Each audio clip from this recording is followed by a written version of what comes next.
রাজশাহীতে বিচারকের বাড়িতে হামলার ঘটনায় গণমাধ্যমে অভিযুক্তকে বক্তব্যের সুযোগ দেয়ায় পুলিশ কমিশনারকে আদালতে হাজির হয়ে কারণ দর্শানোর আদেশ দেওয়া হয়েছে।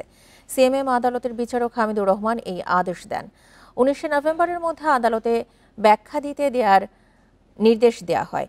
মহানগর দায়রা জজ আদালতের পাবলিক প্রসিকিউটর আলী আশরাফ মাসুম জানান, গত 13 নভেম্বর নগরের ডাবতলা এলাকায় মহানগর দায়রা জজ আদালতের বিচারক আব্দুর রহমানের বাসায় ঢুকে হামলা চালায় দুর্বৃত্তরা। এ সময় বিচারকের ছোট ছেলে তাওসিফ রহমান নিহত হন। গুরুতর আহত হন বিচারকের স্ত্রী। এ ঘটনায় আটক করা হয় একজনকে। পরবর্তীতে বিভিন্ন গণমাধ্যম সূত্রে দেখা যায়, অভিযুক্ত লিমন মিয়া পুলিশি হেফাজতে থাকাবস্থায় বিভিন্ন গণমাধ্যমে ভুক্তভোগীকে দোষারোপ করে বক্তব্য দেয়, যা আইনের লঙ্ঘন। এ ঘটনায় আরএমপি কমিশনার আবু সুফিয়ানের বিরুদ্ধে কেন আইনি ব্যবস্থা নেওয়া হবে না তা জানাতে আগামী 19 নভেম্বরের মধ্যে আদালতে হাজির হয়ে কারণ দর্শাতে নির্দেশ দেওয়া হয়।